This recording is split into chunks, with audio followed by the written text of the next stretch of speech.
Okay, let's see. Oh, go ahead and play that. All right. All right, so as Sean said, I'm Taylor. I created Laravel in 2011. So it's pretty crazy to be doing Laracon US and Laracon EU. I'm very thankful for everyone for coming. And I think it's been a great conference so far. I've really enjoyed meeting everyone, and I always enjoy hearing how people are using Laravel in various ways. Anyway, though, I wanted to give a sort of a really practical talk. So I thought about maybe alternatives to Homestead on Windows 10 Home Edition for beginners. I thought that would really grab everyone's attention and be a good way to finish off the day. No, I wouldn't torture you like that. But in this talk, I want to start by kind of focusing on programming in general. And I feel like programming is really a unique profession because it's one of the few professions where people get off from their day job, they go home, and then continue to work in their free time just for fun or for no other reason but that they enjoy it, basically. And I have a lot of family in the medical field, and they don't really get off from work and go home and continue to do medical related things or study medicine. It's just not something many professions do. It's a unique thing to programming, I think. And we program simply for the enjoyment of programming itself. And or maybe we have side projects or open source projects that we maintain and we give away for free. And I'm not sure if it's a good idea or a bad idea that we work so much in our free time.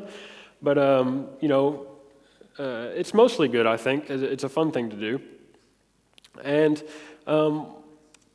last year at Laracon EU, Ross Tuck mentioned this documentary, Jiro Dreams of Sushi. And it's about an 80-year-old man he's one of the best sushi chefs in the world. And it's a really amazing documentary, and the filmmakers did a great job with it. And it's a really inspiring documentary because Jiro is so engrossed in this process of making sushi that he says he would even dream of making sushi and new ways to make sushi, and how to elevate his craft, basically, as this sushi artisan, if you will. And I think one could pretty safely assume that the process of creating sushi apparently gives Jiro deep and lasting satisfaction. It's something he finds enjoyable. He's devoted so much time to it, and to the point he's even dreaming about it. And psychologists actually study this phenomenon of kind of being engrossed in a process or work like that. And some psychologists call it flow. And that's a word we've probably all used. You feel like you're kind of in the flow or in the zone of programming. And it's a really kind of satisfying state to be in. And many of us spend time at night creating side projects and exploring new technologies. And I don't think we do that because the technology itself is all that exciting, like that computers are all that exciting. Because you see those tweets, of people saying I hate computers, and everything's breaking. So I don't think it's like the circuits and bits and bytes that are necessarily that exciting, although they are to some people. But for me, and maybe for many of you, it's kind of that satisfaction of building something, either a side project or a business or something, an open source project, and something you can point to and say, I created that. And you don't really mean like the individual lines of code and the if statements, but just like the product itself. It's a really satisfying thing to build something. And at Laracon US, just a couple weeks ago, Matt Stauffer showed a list of his side projects, one of which was Frisbee as a service, which I haven't figured out, but sounds really awesome. Wow, I should disable my notifications.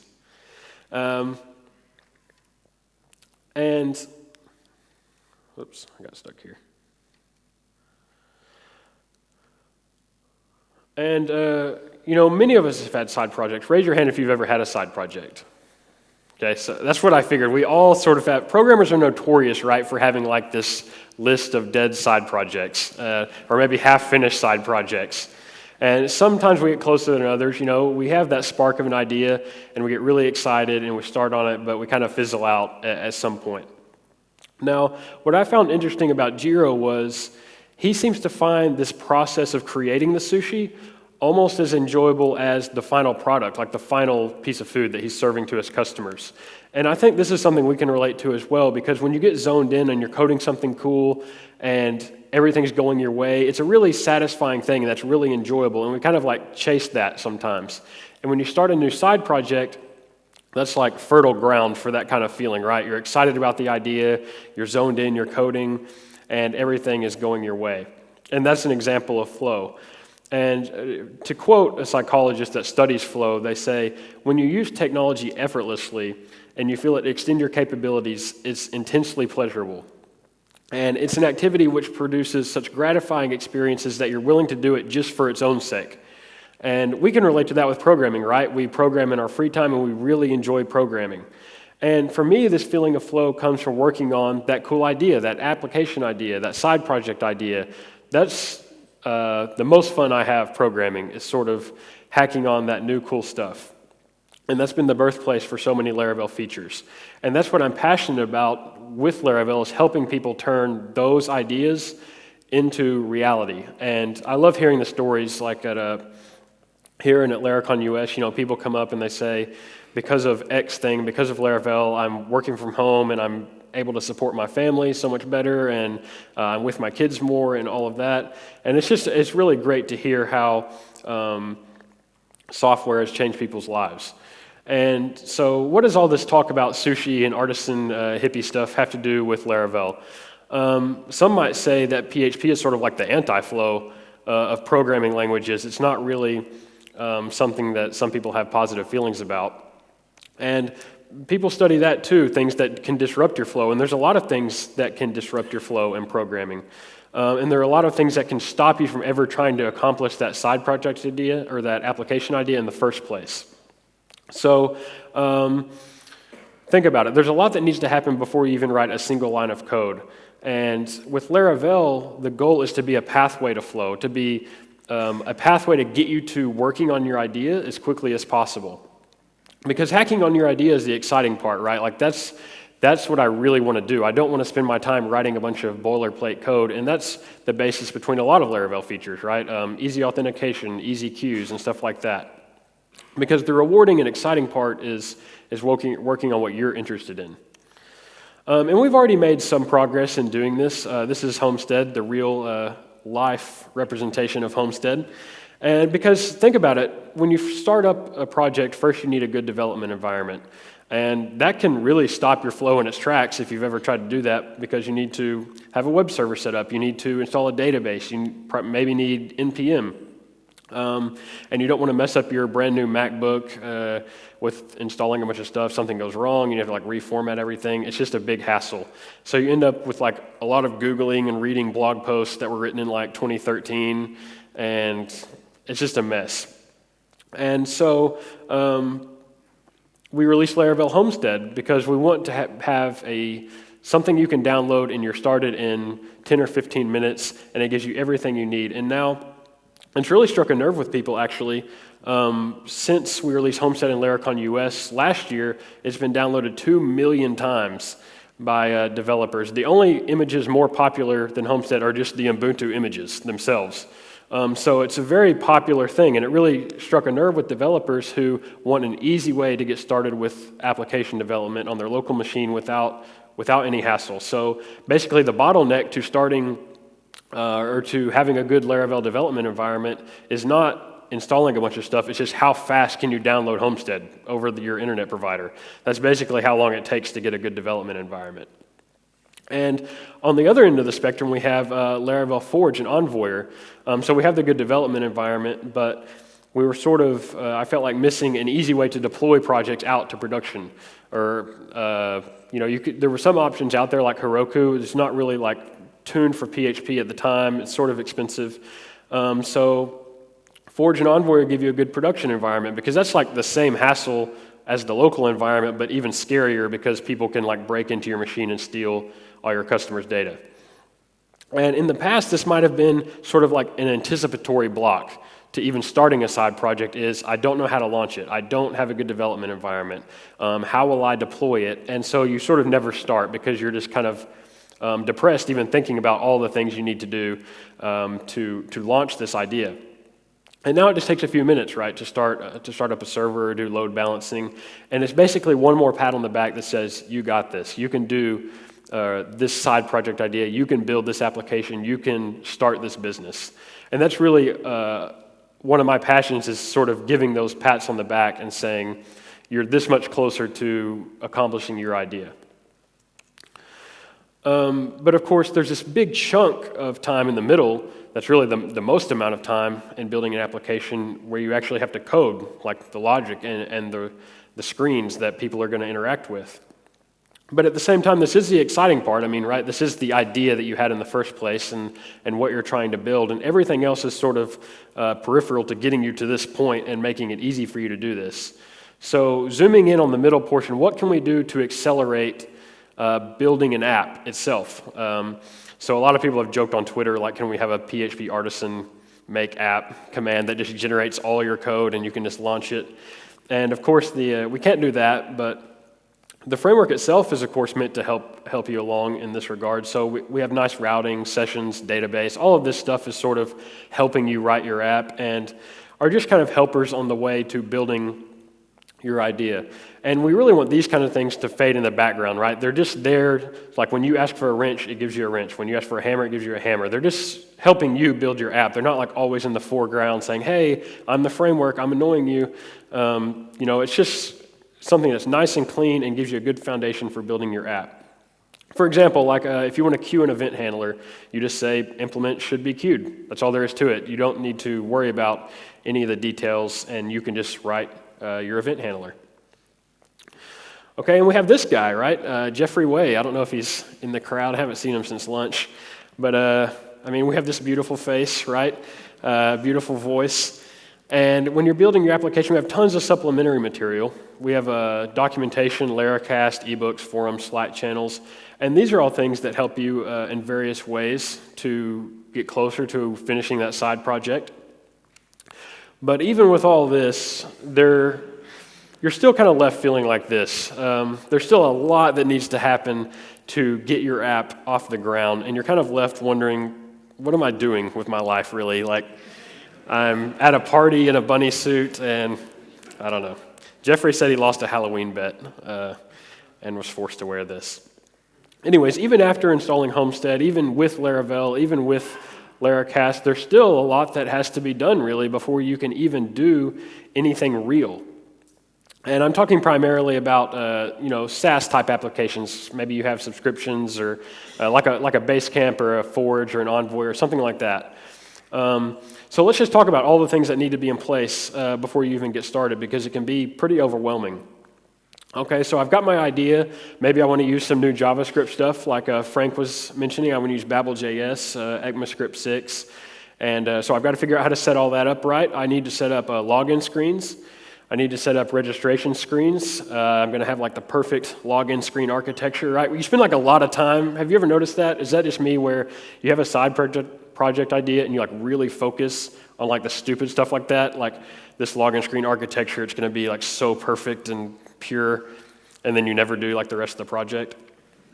Anyway, maybe just me. I have registration. I need to do billing maybe, and that's a real doozy, because not only do I have to register people, I have to get their credit card information. I need to let them change plans, resume plans, cancel plans. I need to like prorate the pricing when they change plans. I need to do coupons, promotions. I need to, when I charge them, I need to send them an email with the invoice attached, like in a PDF form, so that their accounting department has it. And I need screens and routes and logic for all of that stuff. And maybe I want to do like a site-wide promotion when I first launch. So I want to do all my plans at like, 15% off or something like that. So I've got to code logic for that. And then I need maybe European customers. I have to enter like extra information for the VAT tax stuff. So I have to give a text field for that. I have to put that on the invoice PDF. Now, what if the application is like something like Bugsnag or GitHub, where you can have organizations or teams? Now I need screens for that. I have to send invitations. I have to let people accept invitations. And if they're on the register screen with an invitation, I don't want to show them the credit card thing, because they probably want a free account because they're just like collaborating with other people. So I need to take them straight to that. And it's sort of a pain to bake that kind of stuff in later, by the way. If you start without teams and then you decide I want to add teams, total pain. And of course, again, I need routes and screens and database migrations and JavaScript and Stripe integration and all that stuff. And I still, there's still even more steps I could take that you might put off. Maybe I need two-factor authentication. And that's something that's maybe easy to ignore because you're building your app and you just want to get to like building your real app, so you just kind of put stuff off. And maybe you don't know how to do that. And at the end, you're like, what was my idea? Like I'm already so overwhelmed by just getting started on working on what I originally wanted to work on that's where side projects sort of get left off, right? They have the login screen and maybe the register screen, and that's it, and like a logo at the top. And that's as far as we got. And it's not overwhelming because any one of these things is like particularly hard in itself, but it's just the pile of things when you first start an application is just way more than it should be. And I just want to start on something real. Like I just want to have an idea and start working on the real idea. And I think it would be great if you didn't have to do any of that stuff and I could just have all of that ready to go, to just skip straight to what I'm excited about, straight to what me and my friends are excited about, or me and my spouse are excited about, and not be stuck for a week working on all of that boilerplate stuff. So I thought it would be great. Actually, I had that idea to never write that stuff again because I had written it 3 times. I'd written it once for Snappy, once for Forge, once for Envoyer, all the same stuff. And it's just a total pain. I just want to have an idea and start working on my application, and I want something to let me jumpstart that. So I wrote something to let me jumpstart that. And to make it easier, when I have the next idea or you have the next idea, you can just get started immediately. If you have an idea at night, you can start the next morning coding on that idea with a lot of boilerplate ready to go. Because I think a lot of us probably have something up our sleeve, a cool idea that would be awesome if we could share with other people, and we've been putting it off, but we just need that spark to jump into it. And so I wrote something to let me do that and to let you do that, and it is called Laravel Spark. And it's sort of a foundation point for building Laravel-based SaaS applications. And all of those things we mentioned we needed to do earlier, invitations, registrations, invoices, team management, we can just cross them all out. Like they're all done. It's all ready to go. And that's what I love, really. I can have an idea and I can just start building what I care about, because I don't care about generating invoice PDFs necessarily or care about coding coupon logic. It's just not exciting. And that doesn't really get you into that flow and that satisfaction of programming if you're doing all that boilerplate stuff. And so this is one more thing to sort of get you to that flow state where you're working on what you're passionate about, where you're making your sushi, so to speak. And you're not doing a lot of this grunt work. So, like I said, this is one more pat on the back that says, you got this. And I love doing this because I think community flow is even better than individual flow. If you can share something useful with the community, with even your customers, that makes their lives easier, that's what I'm most passionate about. Like that's how Laravel got started, was I had an idea that I wanted to build to help other people and to help support me and my family, of course.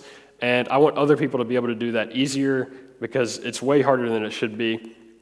And that's something that really keeps me going on Laravel, is making things easier for you to build great stuff, to build great applications. Okay, and so the release date, which you probably already know if you've been following Twitter, is next month. Hopefully we can launch a beta. And of course, this is like a free thing. This isn't like a service. So it's just something you download and install via Composer, and it just scaffolds out all the stuff that you don't want to write. And we can take it for a test drive today, and I'll show you around, and you can see what it looks like if you want. All right, one person is interested. All right, so real quick before I go to my browser, this is what it looks like to install. Of course, I will start a Laravel new app, and then I can just do Spark install. So it has like its own installer, kind of like the Laravel installer, and that does a few things. Like it adds it to your Composer file, installs your Composer dependencies, asks you if you want to run like your gulp command, asks you if you want to run your migrations, just like a little installer script to make it easy. I didn't want to do that live to wait on Composer and stuff. All right, so go ahead and jump out of here. Jump out of here. Quit that. All right, so when you first install Spark, let me close a couple more, and I'll mirror my display.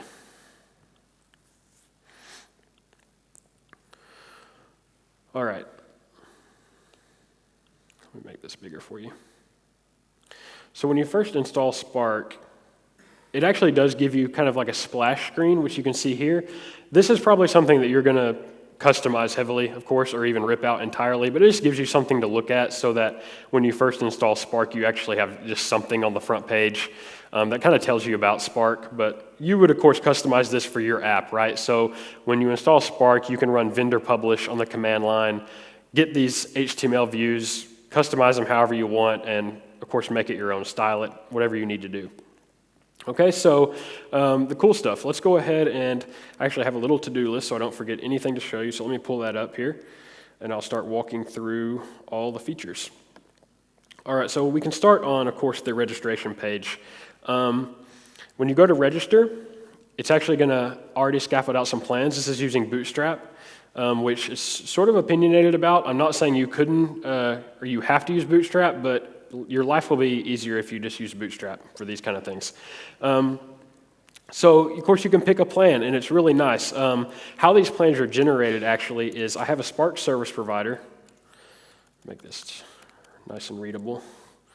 And there's actually a place where I can define these plans. So I have a free plan, of course, which this is very common for SaaS applications. I can list out a few features of that plan. I have a basic plan. Now, this second argument is actually the Stripe ID of the plan. So Spark Test 1 is its ID on Stripe. It has a 7-day trial, some features. It costs $10 a month. And then I have maybe a $20 a month plan with some other features. And that's actually how this splash or this registration page is being generated, right? Like there's the features, there's the price, and there's the plans. And you can see it's sort of intelligent about, it says you begin your 7-day trial, so it knows that this plan has a trial. It knows what kind of language to use on the screen. And of course, the free plan takes you to a screen that doesn't require a credit card because it knows that plan is free. It also gives me a nice way to go back and change my plan if I change my mind. So I can say I want the $10 plan. And this, of course, includes the usual billing fields that you might be used to. And so, yeah, I can go ahead and pick a plan. And while I'm on this registration screen, let me go ahead and show you this.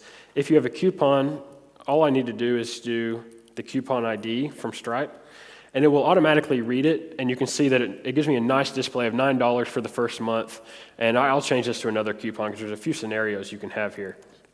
If I go to test 2, you can see this is actually $9 monthly for life, so it actually will cross out the monthly and just show you that this is your price for life. And of course, this screen is also customizable either through SaaS or you could edit the HTML directly if you wanted. So don't worry if this is not like exactly what you want your final app to look like because you can style it however you want. So this is just a place to get you started and to get a lot of this logic into place. Let's see, if I do one more coupon, I think I have a test 3. This is a little bit different coupon. It's $9 monthly for the first 6 months. So those are the kind of the different coupon types you can have. You can have it lasts forever, it lasts a certain amount of months, or maybe just for their first bill. Now, a lot of SaaS applications also have yearly plans, usually like a discount or something. So if I go into my service provider, I have a yearly plan here that I'll uncomment. And maybe this is like a $100 a year plan, and it has 7-day trial period and some features. Now, when I look at this registration screen, you can see I get this nice monthly, yearly switcher out of the box. So that's already ready to go. And if I have more yearly plans, they would, of course, show up here.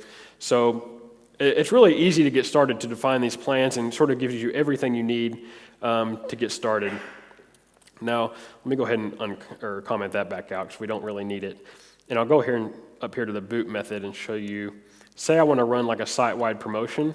I can just say Spark promotion and say I want to give everyone that signs up while this is active the test 1 coupon, even if they don't actually navigate to that URL. So now if I hit register, you'll see that every person is going to get that coupon. So maybe when you first launch, you run a promotion, or if it's Black Friday, I don't know if they have that in Europe, but like a big national sales holiday kind of, everyone gets a certain coupon. All right, so that's how you would do a site-wide promotion. All right, let's see. Let's make sure I don't miss anything. All right, let's go ahead and register an account. So go ahead and get out of here, pick a plan, and let's go ahead and register. I've done this form about 1,000,000 times. All right. I'll just do the Stripe test credit card. And go ahead and register. It hits Stripe. This takes a second on the public Wi-Fi, but it should go ahead and make us a plan here, and then we're logged in. All right, and this is the dashboard. So this is basically empty because this is where your real app would be. There's nothing I can really put here for you. So you basically have to fill in here with your app, but I'll show you a few other things that Spark gives for you. So I already have this drop down. I can go to my settings screen, and you have a few tabs out of the box. So I have my basic user profile where I can update my name and email address, and you can, again, customize. You're going to almost definitely have to add fields here probably. So come in here, add a few fields, and it's really easy to tweak the validation, to tweak the update logic, and it's very easy to add fields. So don't worry about that. But this is your basic user profile with your email and name. And then the security tab, of course, gives you the typical things you might need: update password, something we've all probably built before. Two-factor authentication, this is really cool. So two-factor authentication, if you don't know, is where when you try to log in, you might get like a text message, or in an app, you might get a code, and you have to type in that code, and then you get logged in. And it's just sort of an extra security measure so that if someone knows your password, they have to actually have like your physical phone to be able to log in. So it's just another way to make sure that it's really you trying to log in. But this is all ready to go. You can plug in my your Authy API key, and I'll do my phone number, which someone texted me at Laracon US that night, by the way, once they saw my phone number. But I can just enable two-factor authentication, and it's ready to go. Now let me show you if I log out, and I'll go back to log in with that account. You can see I get the two-factor authentication screen, and I've got the code right here on my phone, and I'll go ahead and type that in, 8267, and then I'm logged in. So that's really how easy it is to enable two-factor authentication. Just plug in your API key and you're good to go. And I can disable that, of course. Okay, so that's the security tab. I'll get back to my checklist. And the subscription tab, this is really the real beast, right? This is kind of a pain. And I've done this several times. I never wanted to do it again, which sort of led to me writing Spark. But you can change plans, and this is kind of nice. You get a nice feature tooltip for each plan, and I can change to the Pro plan, for example. And this, of course, uses Cashier behind the scenes to manage swapping plans and invoicing and updating credit cards and all of that. So really easy. I can update my credit card, typical stuff that you're going to need to do. I can add extra billing information, so some extra information here. Save that. It already generates my invoices, so I can download a PDF, so that's all ready to go, simple invoice listing. And that extra information I added will be added to the invoice, so really easy to do all that. And then, of course, I can cancel my subscription entirely if someone wants to leave your app. All right, so that's the subscription tab, and that's all kind of scaffolded out of the box. There's not really a lot you would probably need to do to customize this necessarily, but you could if you wanted to. But it's sort of just ready to go, and hopefully will save you a lot of time. Now, there's one extra layer to Spark, which is sort of this team management layer. So you'll notice over here I don't have any mechanism to control teams, and there's no indication of teams anywhere. But if I go into my app and I go to my user model, I can just say that this user can join teams. And now I get an extra tab here of teams that I can create. And you can sort of tweak, like some plans might not be able to create more than, let's say, 5 teams. You can do that kind of validation logic, but I have it pretty wide open here where I can create a couple teams. So let's create our first team and our second team. And now in my drop-down, you'll see I have this teams list, and it shows me the active team that I'm viewing. So I don't know if you've ever used like Bugsnag, for example, is the first one that comes to mind, where I can switch teams that I'm viewing. So I can switch to my second team, and now my dashboard, of course, you would have access to a user current team property, and I would show the information for that team, and I can switch back to the other team. So a really easy way to kind of determine what team the user is viewing and to create teams. All right, so Then if I go into my team settings, of course, I have my owner settings. Since I'm the owner of the team, I can customize the team name or whatever else you want to let owners do. And then in membership, I can invite other people to the team. So let me go ahead and invite, let's see, maybe Adam. I can invite Adam to the team. And that's actually going to take care of sending the invitation email. So I think I have Mailtrap open. So yeah, it's already there. New invitation to Adam. It says Taylor Otwell has invited you to join their team, and it gives him the invitation link. And this is all just scaffolded out of the box. So I'll go ahead and hit that registration link. And you can see he actually gets a little bit different road into the application. It takes him straight to the registration screen and acknowledges that, hey, we found your invitation from Taylor Otwell to this team, and it doesn't prompt him for any billing information because he's just joining as a collaborator. So I can join up with Adam.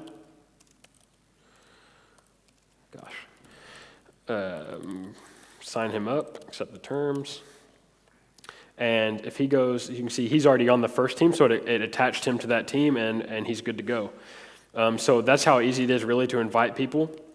Now, if I'm the owner of the team, I can, of course, remove Adam, or he could leave the team himself. So all of that is pretty much ready to go. So I can just remove him from the team just like that.